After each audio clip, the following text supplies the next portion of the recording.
Put anything on that table or you're gonna lose it. So are like these badges and stuff? Those are old badges. Yeah. And so like this is current stuff that you use as a sheriff? Yeah, I don't use this anyways. I use this for diving. Well, then are these old tanks?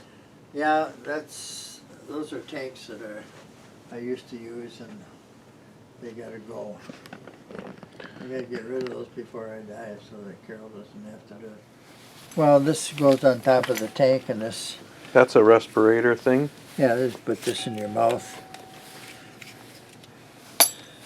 And this tells you how much air you got left. Well, this They're just is different sizes? 50, 50, and 72. Oh. Those are smaller. Those are matching tanks. They're easier to carry. And if I could get these filled, I could use that to fill tires with. Hey, Bergie. Bergie, come and see me. It's okay, Bergie. It's okay. Come on. Come on, Bergie. Come on, Bergie. Yeah, come here. That's a girl, good girl. Come on. This is your spot. I know. That's a good girl, Bergie. There's a picture of you and Bergie in the paper this morning. Was there? Really? This guy was throwing a bale of straw into the barn, and his dog was with him, and Carol said, no, it looks like Bergie, but not quite. She doesn't have the pretty legs like Bergie.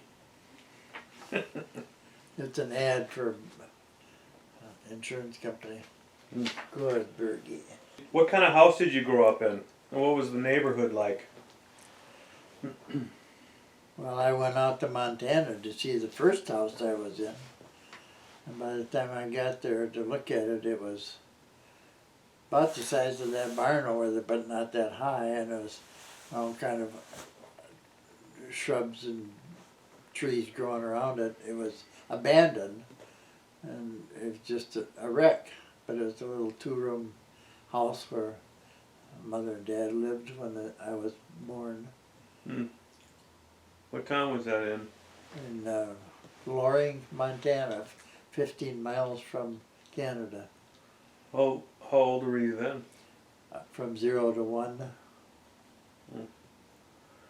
Where'd you guys move after that? Then we moved to Cokato, Minnesota? Minnesota. What brought you guys to Cokato? Well, Dad was working for Central Lumber out in Montana, and he got a job at Central Lumber in Cokato. Is that the house you were talking to me about that had the first sheetrock house? No, that came later. Oh. And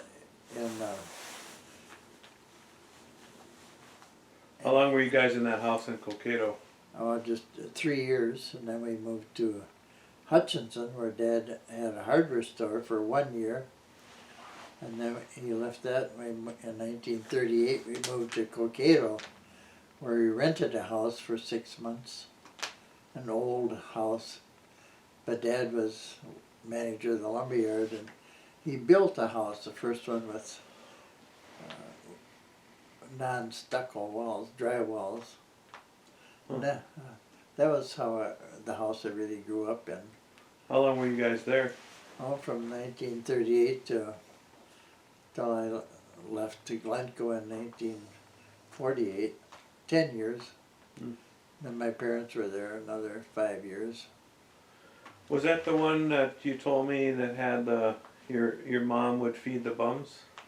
No, that was in Cokato. That was a little old 2-story house 3 blocks from the railroad tracks in Cokato.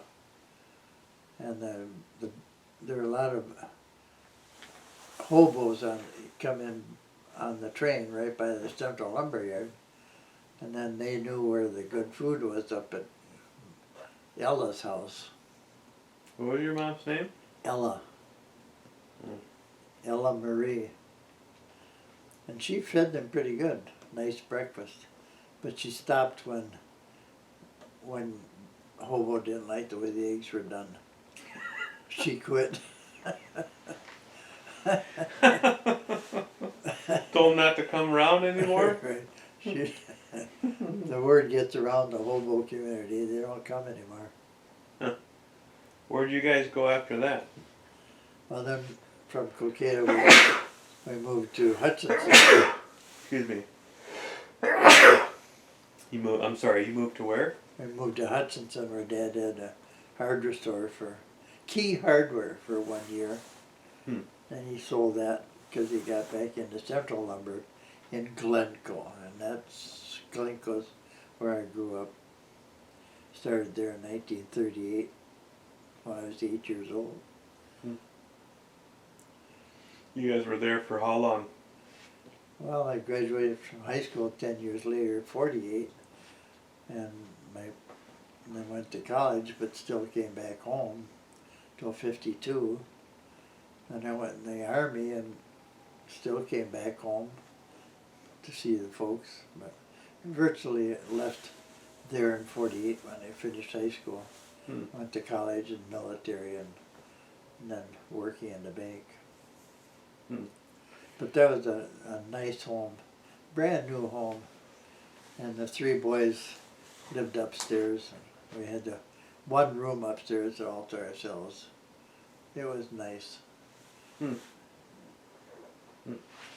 Mother was in charge of the kitchen and the dining room where the sign on the wall said, Morgan's doing a Harguli moon. Morning time has gold in its mouth. That's the best time to work. And she always had good meat and potatoes on Sunday after church.